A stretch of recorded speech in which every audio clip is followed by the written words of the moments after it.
Distribution statistique à deux variables. Là, on va essayer de voir est-ce qu'il existe un lien entre deux variables qui peuvent prendre des valeurs numériques. Exemple, est-ce qu'il y aurait un lien entre la longueur des pieds et la grandeur de la personne? Donc, lorsqu'on étudie simultanément, donc en même temps deux caractères, on obtient deux valeurs pour chaque unité statistique d'une population ou d'un échantillon.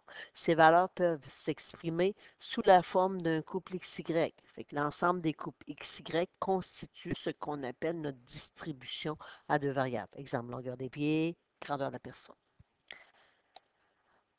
Donc, on cherche un lien qu'on va appeler corrélation linéaire. Il existe beaucoup de types de corrélations. Je pourrais dire une corrélation de degré 2, une corrélation exponentielle et autres. Donc, quand je parle de corrélation linéaire, ce que je veux, c'est mesurer le lien qui existe entre les deux variables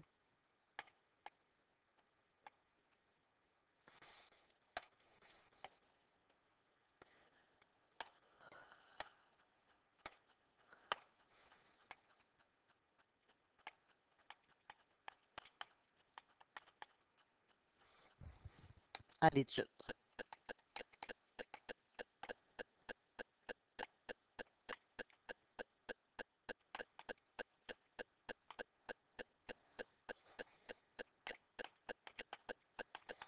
Pour le faire, on a deux moyens. Fait que pour essayer de voir si on a une corrélation linéaire en deux variables, on a le nuage de points, le tableau à double entrée. Donc, on va aller voir le nuage de points à la page suivante.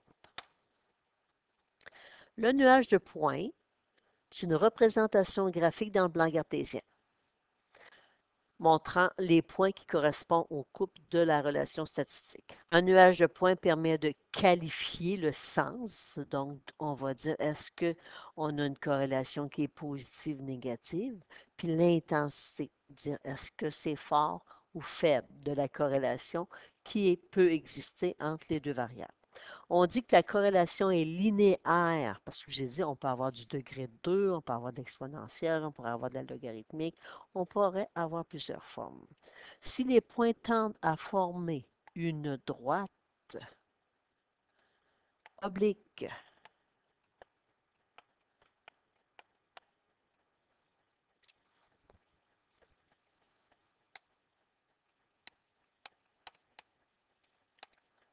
croissante ou décroissante, ça n'a pas d'importance, autour de laquelle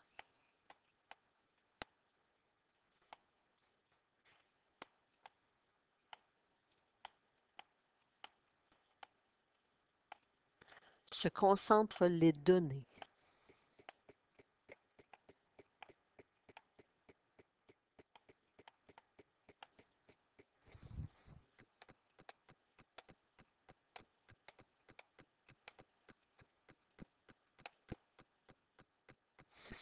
Donc ici, on a un tableau qui nous montre.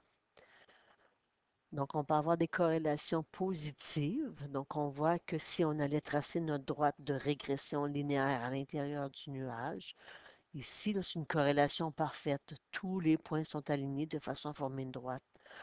Ici, c'est fort. Donc, on voit que les points sont éparpillés autour de la droite, mais ne sont pas trop dispersés. Ici, on est rendu à moyen. Donc, on voit qu'on est de plus en plus éloigné par rapport à notre droite, tandis qu'ici, c'est faible. Dans l'autre colonne, on vous montre une corrélation négative. C'est pas meilleur positif que négatif. C'est vraiment le sens qui fait la différence. Fait que ça, c'est parfait. Ici, c'est fort. Dans mon troisième, j'ai une corrélation négative qui est quand même moyenne. Je commence tranquillement à avoir mes points qui sont éparpillés de plus en plus par rapport à ma droite de régression. Puis dans le dernier, ça devrait être une belle droite, dans le dernier, on voit que c'est faible. C'est encore plus éloigné. Donc, comment on fait pour le bâtir, notre nuage de points? Bien, ici, j'ai un exemple. Je veux savoir s'il existe un lien au basketball entre la distance qui sépare un joueur du panier puis le nombre de paniers qu'il peut réussir. Donc, j'ai différents noms, distance qui sépare le joueur du panier. Exemple, Jean-Philippe, s'il est à 1 mètre du panier, il a réussi 9 paniers sur 10 lancés. Simon, à 3 mètres, il en a réussi 5. Julie, à 6 mètres, elle en a réussi 2. Donc, on n'a pas de variable dépendante, indépendante. Fait que si on peut juste utiliser notre tableau et dire, ben, ma distance, ça va être mes valeurs pour mes X, puis Y, mon nombre de paniers, va être les valeurs pour ma variable Y. Fait que j'écrirai ici sur l'axe des Y mon nombre de paniers.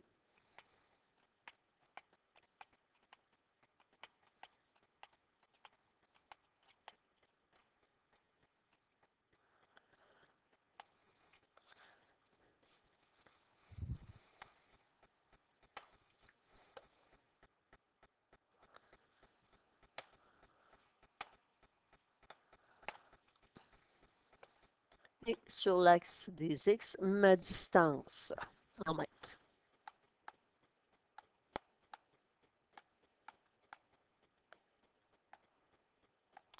Pour chaque personne, ben, je vais avoir un couple à placer dans le plan cartésien. Fait que Jean-Philippe, à 1 mètre de distance, il a réussi 9 paniers. Fait que ça me donne le point 1, 9. Fait que je vais aller placer mon point dans le plan cartésien. Simon, à 3 mètres, il a réussi 5 paniers. Fait qu'à 3, 5, je mets un point. Florence, à 4 mètres, 5. Béatrice, à 2 mètres, 7. Louis, à 1 mètre, il en a réussi 8. David, à 2 mètres, il en a réussi 6. Pierra, à 3 mètres, elle en a réussi 5. J'ai déjà un point. Qu'est-ce qu'on fait? Bon, je mets une petite parenthèse, puis je viens mettre 2 au-dessus. Anaïs, à 5 mètres, elle en a réussi 3. Victor, à 5 mètres, il en a réussi 2. Julie, à 6 mètres, elle en a réussi 2. Et on fait la même chose pour l'autre colonne. Donc, après avoir complété la deuxième colonne, j'obtiens mon nuage de points. Donc, à la position 1,8, j'avais 2 fois le point placé, puis à la position 3,5, j'en avais 3. Donc, maintenant, ce que je regarde, est-ce que mon nuage de points semble être placé selon une droite oblique? Oui. Je pourrais aller tracer une droite à l'intérieur de mon nuage de points. Cette droite-là s'appelle la droite de régression linéaire. Donc, plus tard, on va avoir à trouver l'équation de cette droite.